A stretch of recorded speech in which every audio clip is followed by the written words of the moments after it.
हम लोग पातंजल योग दर्शन साधन पाद पढ़ रहे हैं।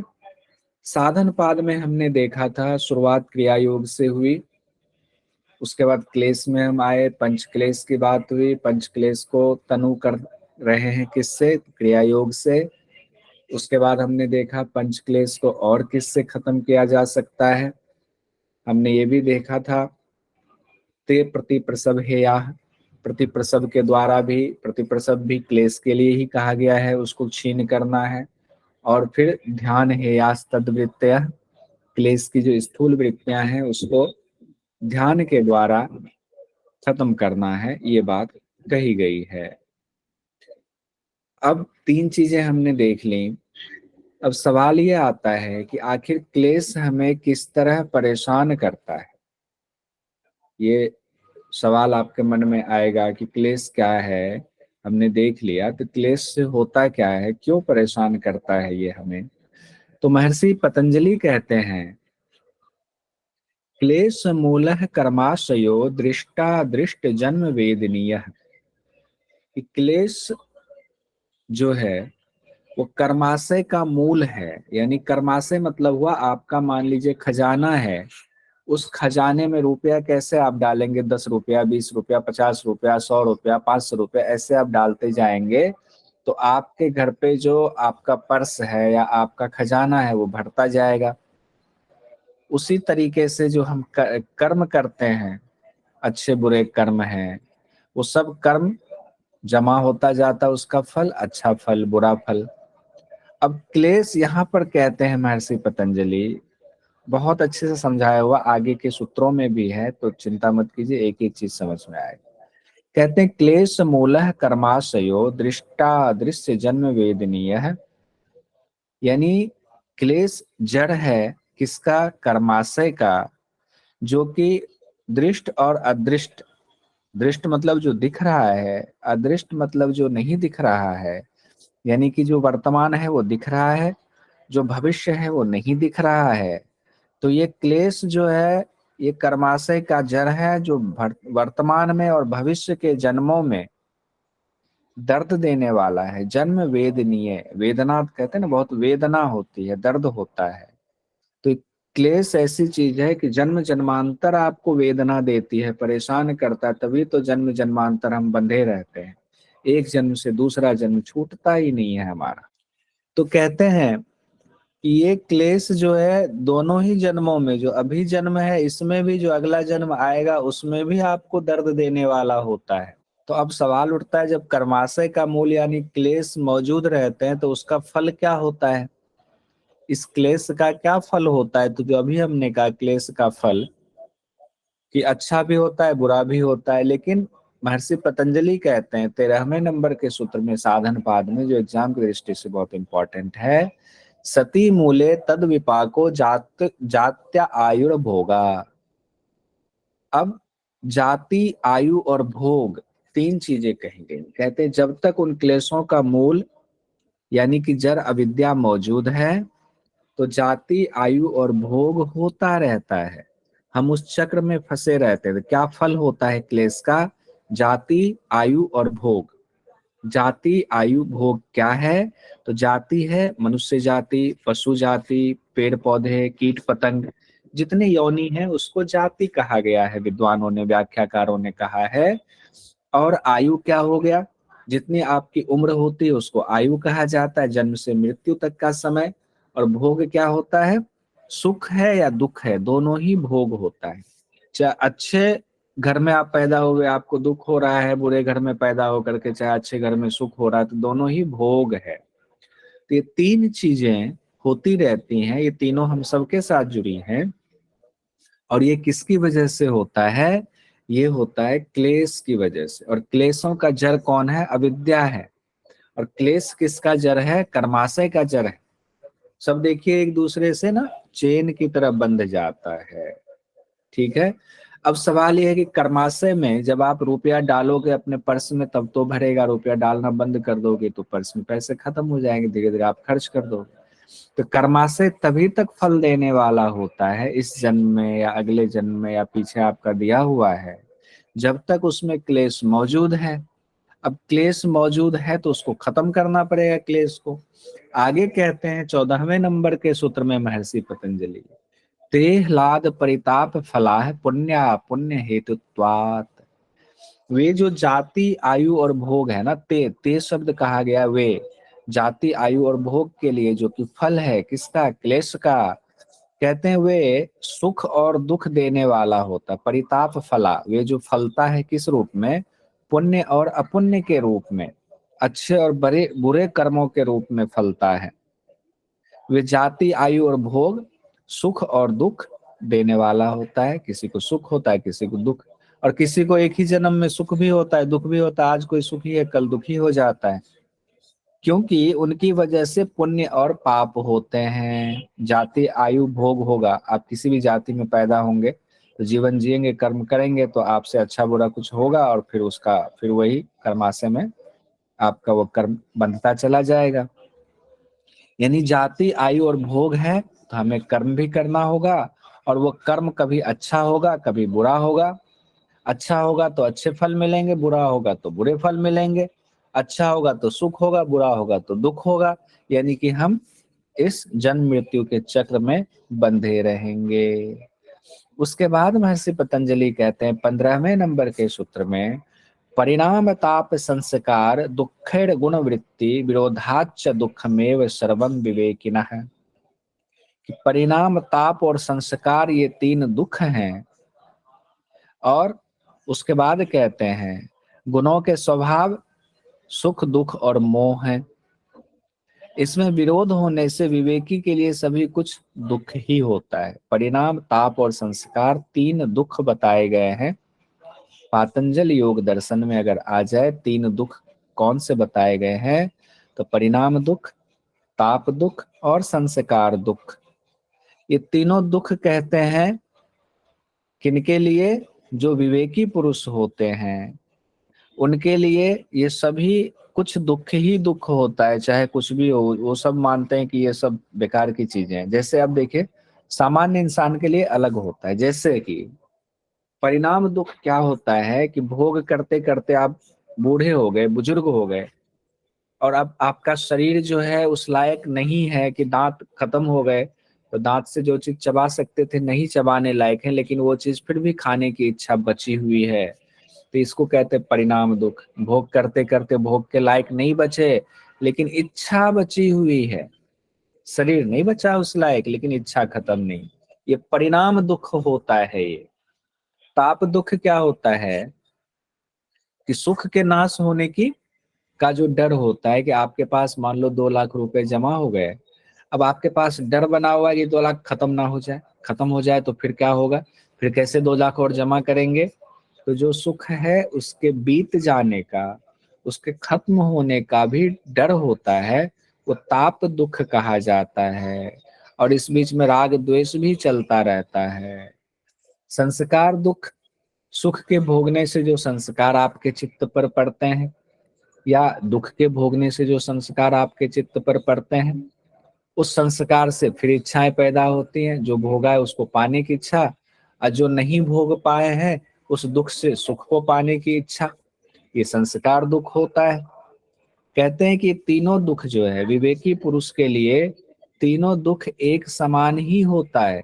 विवेकी पुरुष मतलब जिनको कि तत्व ज्ञान हो गया, जिन्होंने प्रकृति पुरुष का अलग अलग महत्व समझ लिया, उसके लिए हर स्थिति एक समान ही होती है।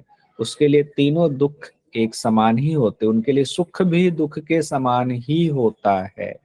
यही कह रहे हैं महर्षि पतंजलि। पहले तो उन्होंने बता दिया, जाति आयु भोग होता है, क्लेश होता है, उससे कर्माशय के लिए जड़ है। अब कहते हैं उससे जाति आयु भोग होगा तो कर्म करना पड़ेगा, तुम इस जंजाल में फंसे रहोगे, इस सृष्टि में फंसे रहोगे, हट नहीं पाओगे। फिर कहते हैं लेकिन जो विवेकी पुरुष होता है, उस विवेकी पुरुष के लिए सुख भी दुख के समान ही होता है। अब कहते हैं हेयम दुखम अनागतम, कि जो दुख अभी तुम भोग रहे हो, वो दुख तो कहते हैं महर्षि पतंजलि, चलो वो तो ठीक है भोग रहे हो, लेकिन बहुत सारे दुख ऐसे हैं जो अभी आए नहीं है, आने वाले हैं। वो दुख नष्ट करने योग्य हैं, जो दुख नहीं आए हैं और आपके कर्म करने से वो दुख आने वाले हैं, चाहे आपके लिए सुख वाला हो। सुख वाला भी दुख दुख ही है, इसीलिए ऊपर कह दिया गया विवेक पुरुषों के लिए, विवेकी पुरुषों के लिए सुख भी दुख के ही समान है।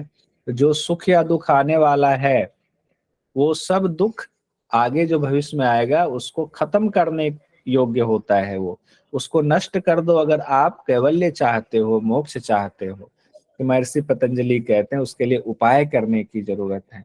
हेयम दुखम अनागतम, उन दुखों को जो आने वाले हैं उसको खत्म करो, हेय करो। हेय का अर्थ होता है जो दुख अभी प्राप्त नहीं हुए, भविष्य में होने वाले हैं, उपाय के द्वारा उसका नाश कर दीजिए, उसको हेय कहा गया है।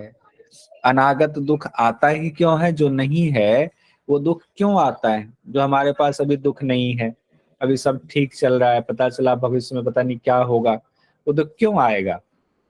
तो महर्षि पतंजलि उसके बारे में कहते हैं कि जब आपको रोग पता चल जाएगा कि उसका रोग का कारण क्या है, तो आप उसका ट्रीटमेंट सही से कर पाओगे। यानी आगे जो दुख आने वाला है, क्यों आ रहा है, उसका रीजन जान लो। तो महर्षि पतंजलि कहते हैं दृष्ट दृश्यो संयोगो हेय हेतु, यानी कि दृष्टा और दृश्य का, दृष्टि दृश्यो संयोगो हेय हेतु। दृष्टा हो गया आत्मा, दृश्य हो गया प्रकृति। तो दृष्टा और दृश्य दृश्य का जो संयोग है वही दुख का कारण है। अब लीजिए बता दिया गया, आत्मा यानी कि प्रकृति और पुरुष का जो संयोग हुआ, असली दुख का कारण तो वही है। यानी कि दृष्टा यानी जीवात्मा, दृश्य यानी प्रकृति, या दृश्य को कई जगह पर बुद्धि भी कहा गया। देखिए, दृश्य को बुद्धि भी कहा गया तो परेशान नहीं होंगे, क्योंकि बुद्धि प्रकृति का ही अंग है। तो जीवात्मा और प्रकृति का जो संबंध हुआ है वो दुख का कारण है। तो अब सवाल ये भी आ जाता है ना कि इसका संयोग ही क्यों हुआ है? तो इस बारे में अज्ञान की वजह से संयोग हुआ है। किसकी वजह से हुआ है? अज्ञान की वजह से दृष्टा और दृश्य का संयोग हुआ है। तो अब यहाँ पर ये बताना चाह रहे हैं महर्षि पतंजलि, दृष्टा और दृश्य जो है, दृष्टा दृश्य का स्वरूप कैसा है और वो क्यों है, दृष्टा दृश्य क्यों है, दोनों का संयोग क्यों हो रहा है, ये प्रकृति सृष्टि की रचना क्यों हुई है, आगे कहते हैं उसी के बारे में कि उसका प्रकृति का स्वरूप क्या है, क्या प्रयोजन है उसका।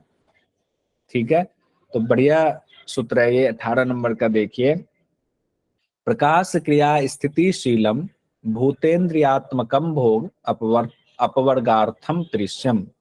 तीन चीजें हैं, प्रकाश क्रिया स्थिति जिसका शील है, भूत इंद्रिय जिसका स्वरूप है, भोग और अपवर्थ जिसका कार्य है। तो तीन चीजें आई, एक तो शील आया, शील मतलब स्वभाव। तो प्रकाश क्रिया और स्थिति ये किसका स्वभाव है? दृश्यम का। दृश्यम मतलब प्रकृति का। तो प्रकृति का स्वभाव क्या हो गया, या एग्जाम में आ जाए, प्रकृति का शील क्या है? प्रकाश क्रिया और स्थिति शील है, स्वभाव है। ठीक है, उसके बाद आता है स्वरूप क्या है? भूत और इंद्रिय उसका स्वरूप है। और क्यों प्रकृति की रचना क्यों हुई, क्यों ये सृष्टि हुई? तो कहते हैं ये पुरुष को यानी आत्मा को भोग कराने के लिए, और जब भोग से मन भर जाए तो मुक्ति दिलाने के लिए ये सृष्टि की रचना हुई है। तो आज से आप समझ लें, इस सृष्टि की रचना का मेन प्रयोजन क्या है? भोग और अपवर्ग कराना है। अब देखिए, यहाँ पर एक चीज अच्छे से समझ लेते हैं। प्रकाश क्रिया और स्थिति की चर्चा है जिसका स्वभाव है। प्रकाश क्रिया और स्थिति से तात्पर्य है, प्रकाश मतलब सत्व गुण का जो है, ये सत्वगुण से जुड़ा है। सत्य का क्या क्या है? गुण, प्रकाश। रज का क्या है? क्रिया करना। तम का क्या है? वो स्थिति मतलब आलस वाली स्थिति, वो ज्यादा चलता फिरता नहीं, आलस कहता है खाओ पियो सो जाओ।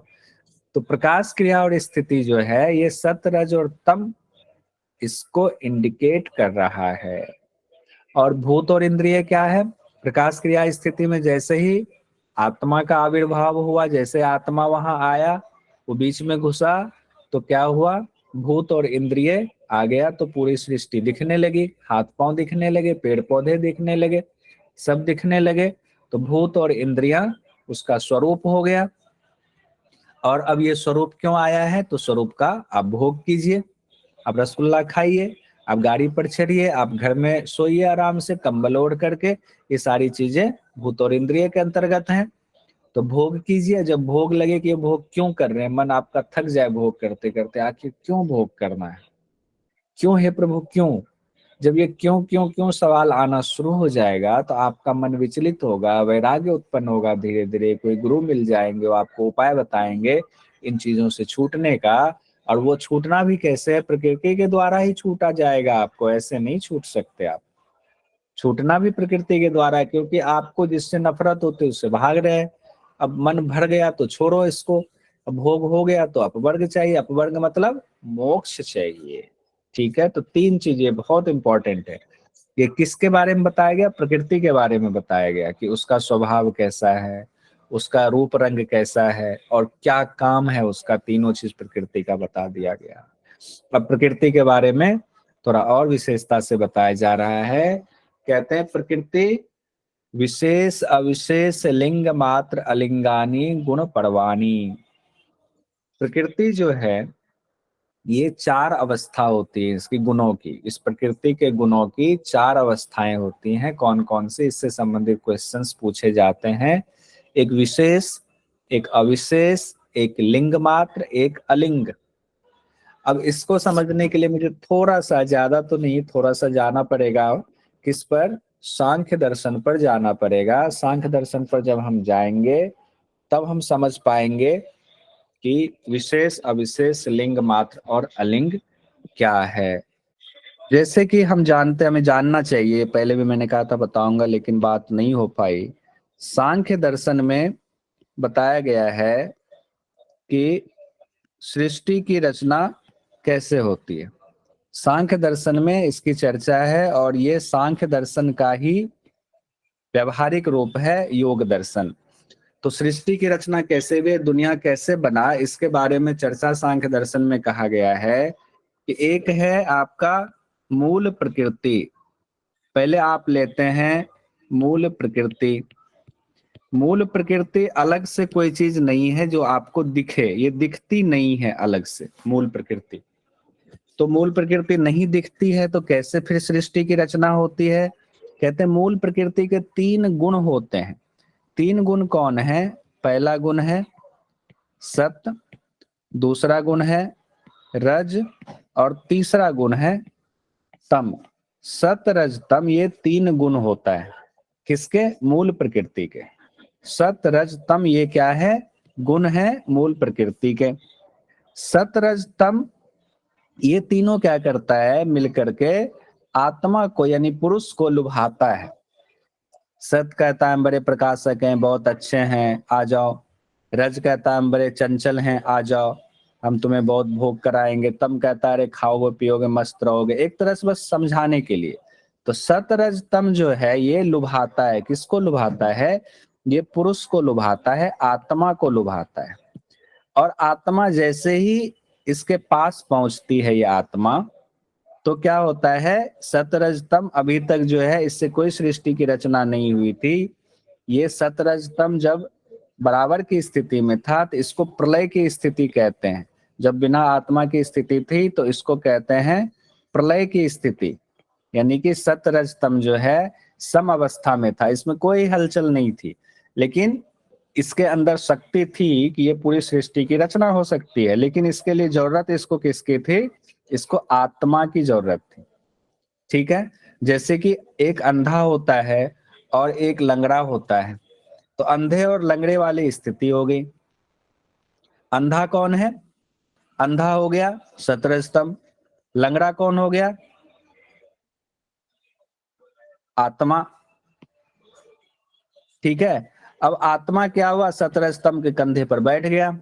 अब जैसे इन दोनों का संयोग हुआ, जैसे ही इनका संयोग हुआ वैसे ही क्या होता है, सृष्टि की रचना शुरू हो जाती है। अब सत्रह स्तंभ से आत्मा का मिलन हुआ, उससे पहले प्रलय की स्थिति थी, लेकिन जब इनका मिलन हुआ अब सृष्टि की रचना शुरू होगी। सृष्टि की रचना कैसे शुरू होगी, तो सृष्टि की रचना में सबसे पहला जो तत्व आएगा, जैसे इन दोनों का मिलन हुआ वैसे एक तत्व का निर्माण होता है जिसको कहते हैं महद तत्व। ध्यान रखिएगा, पहला तत्व आता है महद तत्व। ये महद तत्व आपके सामने आ गया। इसी का दूसरा नाम है बुद्धि तत्व। इसी को कहते हैं बुद्धि, महद को ही बुद्धि कहते हैं। जब महद आया तो आपसे एग्जाम में ऐसे भी पूछा जा सकता है कि जब सृष्टि की रचना हो रही थी तो पहला तत्व कौन सा आया, या आपको ऐसे पूछा जा सकता है कि सांख्य दर्शन में पहला तत्व कौन सा है, किसकी रचना हुई, कौन सा पहला तत्व आया उभर करके। पहला तत्व महद तत्व आया, यानी कि ये मूल प्रकृति के सबसे पास है। दूसरा जो तत्व आया महद से जो आया वो तत्व आपका आया अहंकार। अब महद में बुद्धि में अहंकार आ गया कि मैं तो बुद्धि हूं, ये अहंकार आ गया। ये दूसरा तत्व यहाँ पर उत्पन्न हो गया। अब जब दूसरा तत्व उत्पन्न हुआ अहंकार, तब अहंकार से भी कई चीजें उत्पन्न होंगी। अब जो है रचना एक एक करके होती जा रही है, सृष्टि की रचना का क्रम अब चलता जा रहा है। तो अब कौन सा तत्व आएगा आगे, इस अहंकार से दो चीजें निकलेंगी। बहुत डिटेल में नहीं, शॉर्ट में हम जा रहे हैं। एक चीज तो निकलेगी एकादश इंद्रिय। क्या निकलेगी? एकादश 11 इंद्रिय। और दूसरा पंच तन्मात्रा, पंच तन्मात्रा। ठीक है। अब देखिए एकादश इंद्रिय में क्या क्या आता है। 5 ज्ञानेंद्रियां जिसको सेंस ऑर्गन कहते हैं, और 5 कर्मेंद्रियां। 5 ज्ञानेंद्रियां हम जानते हैं 5 सेंस ऑर्गन को, और 5 कर्मेंद्रियां, और एक मन, इसके साथ में प्लस एक मन आता है। मन जो है वो दोनों उभय इंद्रिय है, इसको ज्ञानेंद्रिय में भी माना जाता है, कर्मेंद्रिय में भी माना जाता है। मन जो है ज्ञानेंद्रिय और कर्मेंद्रिय का स्वामी होता है ये। ठीक है। 5 ज्ञानेंद्रियां कौन सी है? आंख कान नाक जीभ त्वचा। 5 कर्मेंद्रियां कौन सी हैं? हाथ पांव, हाथ पांव हो गया, वाणी हो गया, पायु उपस्थ हो गया। तो 5 कर्मेंद्रियां हो गया। उसके बाद पंच तन्मात्रा कौन सी है आपकी? पंच तन्मात्रा में होते हो गया रूप, रस, गंध, शब्द और स्पर्श। रूप रस गंध शब्द स्पर्श, ये आपके हो गए 5 तन्मात्रा। अब इस 5 जो ये पंच तन्मात्रा है, इससे उत्पन्न होता है पंच महाभूत। इस पे हैंडराइटिंग बहुत खराब होती है क्योंकि अभ्यास नहीं होता ना किसी चीज पे लिखने का, तो हैंडराइटिंग बहुत खराब हो जाती है। इस पे इतना फिसलता है ना ये स्क्रीन पे लिखना। तो इससे पंच महाभूत आया। पंच महाभूत में आपका आ गया आकाश, आ गया वायु, आ गया अग्नि, आ गया जल, आ गया और पृथ्वी आ गया। अब देखिए, अब सारी चीजें तो आ गई, सृष्टि की रचना आपकी हो गई। अब ये सारी सृष्टि की रचना आपकी यहाँ हो गई हुई है। सृष्टि की रचना आपके सामने हो गई। क्या हो गया? सत्र स्तंभ पहले था, उससे आत्मा का मिलन हुआ, पहला तत्व आपकी बुद्धि आ गई। और बुद्धि के बाद अहंकार उत्पन्न हुआ, अहंकार से 11 इंद्रियां और पंच तन्मात्रा उत्पन्न हुआ। फिर उससे पंच महाभूत उत्पन्न हुआ, तो तत्व इतने सारे आ गए। ठीक है, ये सब मिला करके 25 तत्व आपके हो गए। ठीक है, तो सांख्य में जो 25 तत्व की चर्चा है वो 25 तत्व आपके यहाँ पर कंप्लीट हुए। अब सवाल हम आते हैं फिर से जो महर्षि पतंजलि वहां कह रहे हैं अभी उसमें। अब इसमें एक चीज और बता देता हूं तो आगे समझने में आसानी होगी। यहाँ पर क्या है, महद जो है इसके 2 गुण हैं। महद यानी बुद्धि के 2 गुण। क्या है 2 गुण से तात्पर्य? एक तो ये पैदा हुआ है और दूसरा ये पैदा कर भी रहा है, यानी ये बेटा भी है और पिता भी है। बेटा किसका है? मूल प्रकृति का जो गुण है सत्र स्तंभ, उससे ये पैदा हुआ है तो बेटा हो गया सीधे सीधे। और ये पैदा कर रहा है अहंकार को, तो अहंकार का पिता हो गया। यानी कि इसमें दोनों गुण है, प्रकृति और विकृति उसको कहते हैं सांख्य की भाषा में, प्रकृति और विकृति। विकृति विकृति मतलब होता है पैदा होना, प्रकृति का मतलब होता है पैदा करना। तो इसमें दोनों गुण हैं। अहंकार में भी प्रकृति और विकृति दोनों गुण है, यानी पिता और पुत्र के दोनों गुण। ये पुत्र है किसका? महत का। पिता है किसका? एकादश इंद्रिय और पंच तन्मात्रा का। तो ये भी विकृति और प्रकृति दोनों गुणों से युक्त है। विकृति भी है ये, प्रकृति भी है ये। अब आते हैं एकादश इंद्रिय। ये जो एकादश इंद्रिय है ये विकृति तो है, यानी बेटा तो है, लेकिन ये कुछ पैदा नहीं कर रहा है।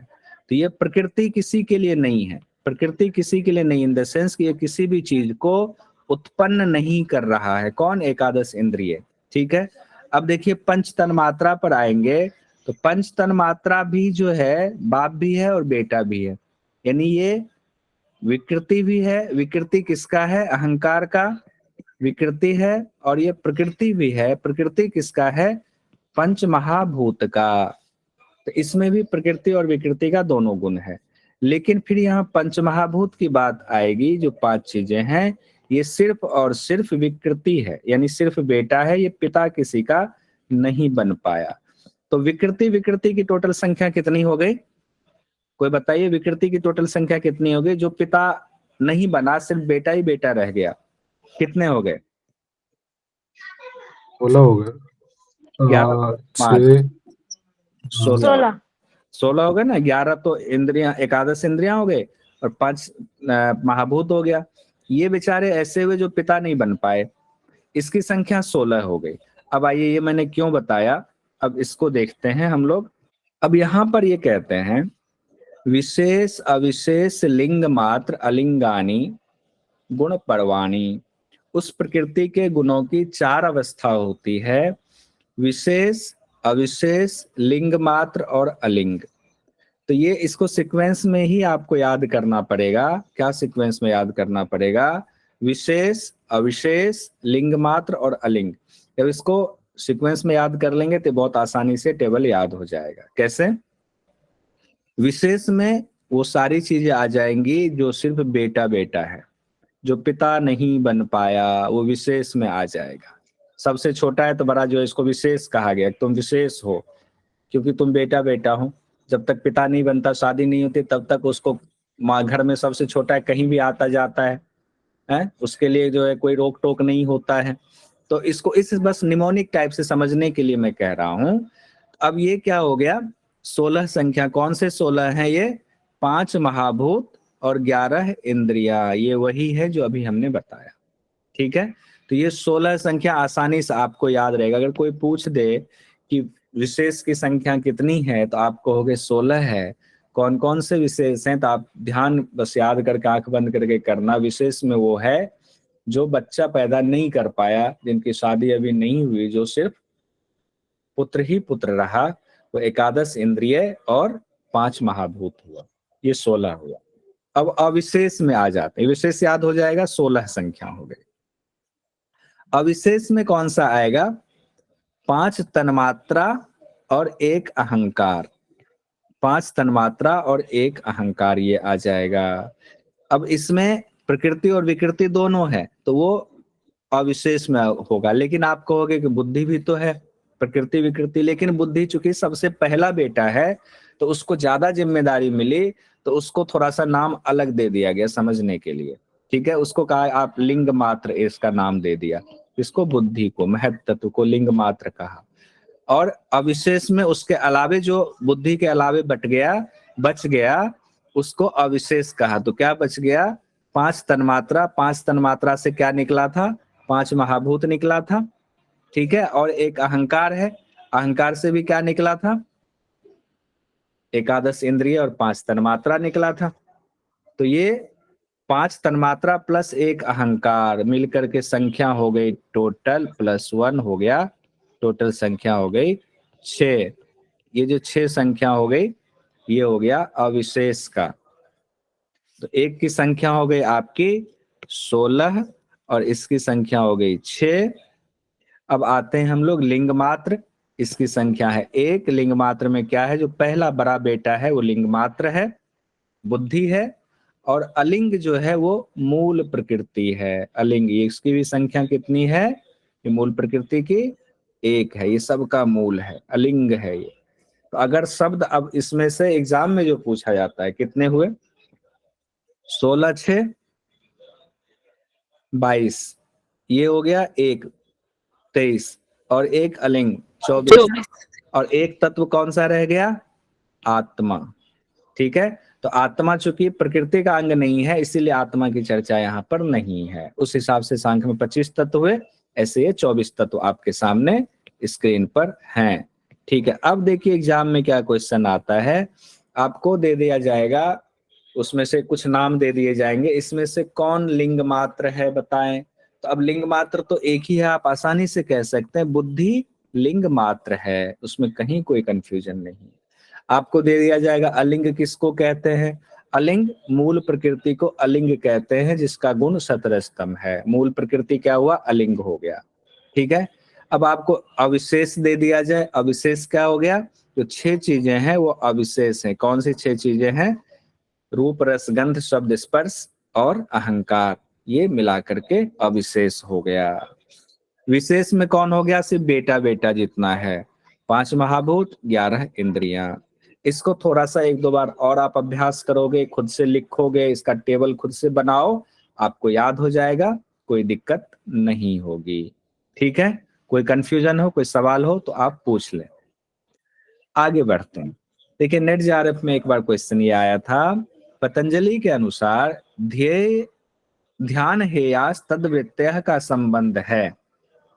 पतंजलि के अनुसार ध्यान हेयास तद्वृत्तिय का संबंध है प्रमाण वृत्ति नाश से, विकल्प वृत्ति नाश से, निद्रा वृत्ति नाश से, क्लेश वृत्ति नाश से। तो कौन सा आंसर होगा, क्लेश वृत्ति नाश। तो ये संबंध बिल्कुल कलेश वृत्तिनाश से। क्यों, क्योंकि अभी हम लोगों ने पढ़ा कि साधन पाद में क्रिया योग का अभ्यास, उसके बाद ध्यान का अभ्यास, और उसके बाद प्रतिप्रसव का अभ्यास, सारा कुछ हम किसको खत्म करने के लिए कर रहे हैं, क्लेश को खत्म करने के लिए कर रहे हैं, उसको रोकने के लिए, निरोध करने के लिए कर रहे हैं।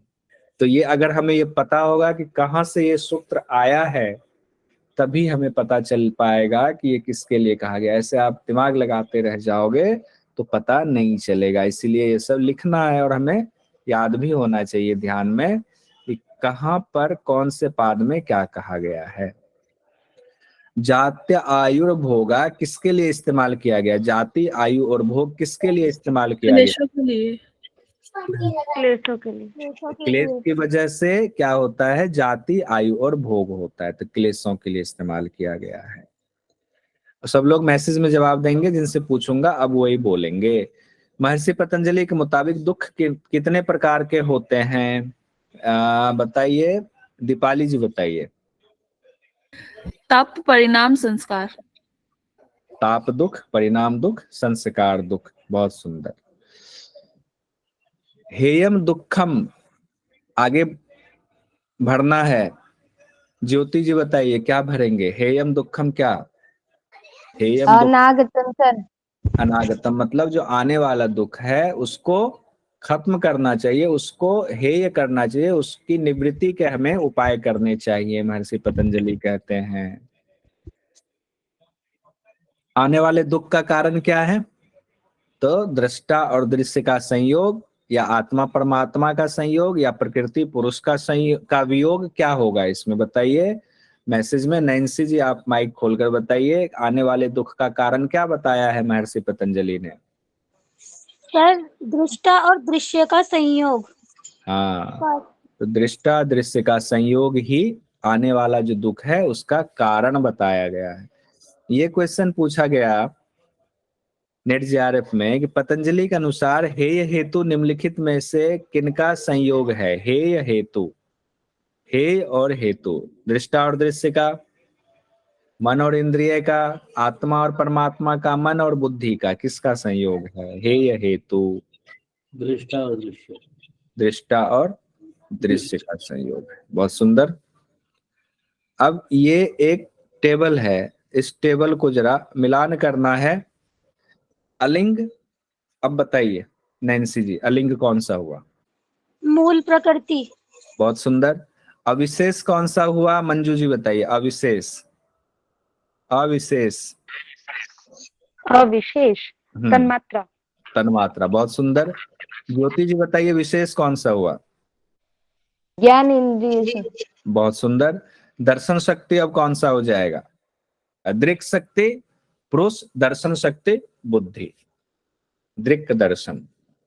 अब अगला सवाल है, महर्षि पतंजलि के अनुसार मुताबिक प्रकृति का कार्य है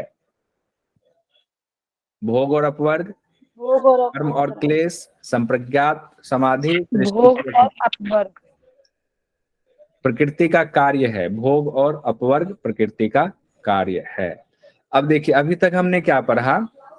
प्रकृति का जो दृश्य है, दृश्य का स्वरूप पढ़ा, उसके शील हमने पढ़ा, शील स्वभाव और कार्य हमने देखा, कितने भाग में बटी हुई है ये देखा, इसीलिए 24 तत्व देखा। अब जो आगे महर्षि पतंजलि बता रहे हैं वो आत्मा के स्वरूप का वर्णन आगे करेंगे। ठीक है, किसके स्वरूप का वर्णन करेंगे? आत्मा के स्वरूप का वर्णन करेंगे। तो उसमें कहेंगे दृष्टा दृशी मात्र शुद्धो अपि प्रत्ययानुपश्य। दृष्टा चेतन मात्र स्वभाव से सर्वथा शुद्ध है, फिर भी वह अविद्या की वजह से बुद्धि वृत्ति के अनुरूप देखने लगता है। दृष्टा जो है वो ऐसे तो शुद्ध है पूरी तरह से, लेकिन वो क्या करता है, बुद्धि के इतने नजदीक है कि बुद्धि को अपना समझ लेता है, वृत्ति सारूप्य मित्रत्र हो जाता है, और अविद्या की वजह से ऐसा होता है। और बुद्धि के अनुरूप, बुद्धि वृत्ति के अनुरूप ही पूरी दुनिया को देखने लगता है। ये दृष्टा के बारे में कह रहा है। दृष्टा दृशी मात्र शुद्धो अपि प्रत्ययानुपश्य। ठीक है, तो दृश्य यानी प्रकृति का स्वरूप उस आत्मा के लिए ही है। ये ऊपर हमने पढ़ा है कि दृश्य का जो स्वरूप है वो भोग और अपवर्ग कराना। तो भोग अपवर्ग किसका होता है? प्रकृति का तो भोग अपवर्ग होगा नहीं, भोग और अपवर्ग होता है पुरुष का, यानी कि दृष्टा का भोग और अपवर्ग होगा। उसके बाद 21वें नंबर के सूत्र में महर्षि पतंजलि कहते हैं तदर्थ एव दृश्यस्यात्मा। अपना दर्शन कराकर भोग कराना और दृष्टा के निज स्वरूप का दर्शन कराकर अपवर्ग कराना यानी कैवल्य प्रदान कराना, ये प्रकृति का कार्य है। तदर्थ एव दृश्यस्यात्मा, यानी कि अपना दर्शन कराया प्रकृति ने, देखो मैं इतनी सुंदर हूं, और जब अपना दर्शन करते करते सामने वाला थक गया, कब कितना दर्शन कराओगे, हमने तो पूरा दर्शन कर लिया, अब हमें मोक्ष चाहिए, अब नहीं देखना आपका नाच गाना। तब उसको कहते हैं ठीक है तो आप मोक्ष, अब आपको छोड़कर मैं जा रही हूँ, आप भी विमुख हम भी विमुख, हो गया डाइवोर्स, तलाक। और जब तलाक हो गया तो कैवल्य की प्राप्ति हुई। कैवल्य की प्राप्ति किसको हुई? सिर्फ और सिर्फ आत्मा को ही कैवल्य की प्राप्ति होती है। यही प्रकृति का कार्य बताया गया है। आगे कहते हैं 22वें नंबर में जब कैवल्य होगा तब क्या स्थिति आएगी? कहते हैं कृतार्थम प्रति नष्टम अनष्टम तत् अन्य साधारणत्वात्। कहते हैं कि जिसका भोग अपवर्ग अब पूरा हो गया, जैसे अभी क्लास में जितने लोग मौजूद हैं इनमें सब लोग चाहते हैं भोग करना, लेकिन मान लीजिए 2 लोगों का अपवर्ग हो गया, मोक्ष पूरा हो गया, उन 2 लोगों के लिए ये सृष्टि खत्म हो गई, नष्ट हो गई, कृतार्थ, क्योंकि वो कृतार्थ हो गए कि हमने भोग पूरा कर लिया। अब हमें 2 लोगों का डाइवोर्स हुआ, तो 2 ही लोगों का तो डाइवोर्स हुआ, 2 ही लोगों के लिए तो सृष्टि खत्म हुई, बाकी के लिए तो सृष्टि है। यानी कि जो सृष्टि का जो कैवल्य प्राप्ति हुई, जिनको कैवल्य मिला, जिस आत्मा को, सिर्फ उनके लिए नष्ट हुआ है, बाकियों के लिए अनष्टम की स्थिति है, यानी बाकियों के लिए नष्ट नहीं हुआ है। बाकी साधारण जो भी जितने और आत्मा जो फंसी हुई है उनके लिए अभी भोग अपवर्ग दोनों चल रहा है। ठीक है, तो जिसका भोग अपवर्ग हो गया उनके लिए सृष्टि, ये संसार खत्म हो गया, लेकिन जिनके लिए अभी सामान्य रूप से भोग और अपवर्ग बचा हुआ है उनके लिए ये सृष्टि नष्ट नहीं हुई है। उसके बाद महर्षि पतंजलि कहते हैं स्वस्वामी शक्तयोः स्वरूपो उपलब्धि हेतु संयोग है। एक तो आता है स्वशक्ति, दूसरा है स्वामी शक्ति। स्वशक्ति और स्वामी शक्ति। स्वशक्ति किसको कहते हैं? प्रकृति पुरुष ने इसे अपना मान लिया, प्रकृति को कहते हैं स्वशक्ति प्रकृति। स्वामी शक्ति पुरुष को कहा गया है। स्वामी का अर्थ ही होता है पुरुष। जो रथ का स्वामी है वो पुरुष है, वो आत्मा है। इसीलिए स्वशक्ति स्वामी शक्ति अगर आ जाए तो स्वामी शक्ति पुरुष के लिए कहा गया है, स्वशक्ति प्रकृति के लिए कहा गया है। कहते हैं दोनों की संयोग की वजह से ही प्रकृति पुरुष का ये स्वरूप उभरा है। यानी कि ये सृष्टि जो दिख रही है, आपको सामने दिख रहा होगा, मोबाइल है, कंप्यूटर है, घर है, पेड़ है, पौधे हैं, हमारा हाथ है, पांव है, आंख है, जो कुछ भी दिख रही है लाल हरा पीला सब, ये स्वरूप है। किसका स्वरूप है? ये स्वरूप कैसे उभर गया? ये प्रकृति का स्वरूप है। कैसे उभरा प्रकृति का ये स्वरूप? क्योंकि स्वशक्ति स्वामी शक्ति का संयोग हुआ, माता और पिता का मिलन हुआ एक तरीके से, तो दोनों का संयोग हुआ तो ये स्वरूप उभर करके आया। उसके बाद कहते हैं कि आखिर संयोग का कारण क्या था, क्यों संयोग हुआ दोनों में, क्यों प्रकृति और पुरुष में संयोग हो गया?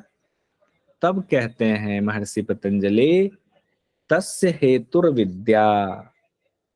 तस्य हेतुर्विद्या, ये अविद्या की वजह से दोनों का संयोग हुआ। अगर उनको विद्या होती, उनको ज्ञान होता कि दोनों का अलग अलग कार्य है, दोनों अपने अपने में मुक्त है, क्यों हमें जाना? अगर आत्मा को ये पता चलता है कि हमें जाना ही नहीं है, लेकिन जैसे अविद्या आ गई बीच में, तो अविद्या की वजह से प्रकृति और पुरुष का संयोग हो गया।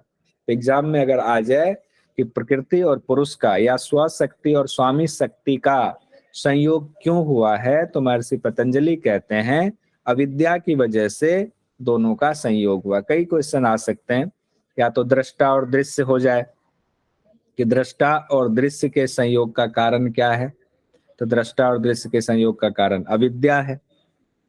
अब आगे हम लोग कल की क्लास में देखेंगे 25वें नंबर के सूत्र से। ये भी 25वां देख लेते हैं, 26वें से देखेंगे। 25वें नंबर के सूत्र में कहते हैं महर्षि पतंजलि उसके बाद तद्भावात संयोगा भाव हानम तत्दृश्य कैवल्यम। कैवल्य तक तो देख ही लेते हैं कि क्या कहा गया है। कहते हैं कि अविद्या की वजह से दोनों का संयोग हो गया और पूरी सृष्टि दिख गई, पूरी सृष्टि की रचना हो गई। और जब इनके संयोग का अभाव होगा, संयोग हुआ तो सृष्टि हुई, संयोग का अभाव होगा तो क्या होगा? कैवल्य की प्राप्ति हो जाएगी। कहते हैं तब अगर दोनों के संयोग का अभाव हो जाता है, तो अभाव होने की वजह से दुखों की आपको निवृत्ति हो जाएगी, और दुखों की निवृत्ति होने पर जीवात्मा के लिए वो कैवल्य की स्थिति होगी, क्योंकि दोनों हट गए, मुक्ति मिल गई। उस अविद्या का अभाव होने से दृष्टा और दृश्य के संयोग का अभाव हो जाएगा, वही जीवात्मा का कैवल्य है। दूसरे शब्दों में इसको कहे, जैसे अविद्या खत्म होती है तो दोनों का संग भी खत्म हो जाता है। फेविकॉल का जोर लगा था, अविद्या फेविकॉल की तरह चिपका हुआ था, और फेविकॉल का जैसे ही जोर खत्म हुआ, प्रकृति अलग पुरुष अलग, तो फिर आत्मा अपने स्वरूप में अवस्थित हो गई, यानी कैवल्य की उसको प्राप्ति हो गई। तो ये आ जाता है दृष्टा और दृश्य के संयोग का अभाव हो जाने से, संयोग खत्म हो जाने से क्या होता है, तो कैवल्य की प्राप्ति होती है। उसमें समाधि देकर के आपको भरमाया जा सकता है कि समाधि की प्राप्ति होगी, संप्रज्ञात की प्राप्ति होगी, कोई और कुछ नाम दे दिया जाएगा कि आध्यात्म प्रसाद की प्राप्ति होगी। नहीं नहीं नहीं, सीधे कैवल्य की प्राप्ति होगी दृष्टा और दृश्य के संयोग का अभाव होने पर। अब आगे बताया गया है कि आखिर उस स्थिति तक कैसे पहुंचे, तो हम आगे उसको कल पढ़ेंगे 26वें नंबर के सूत्र से।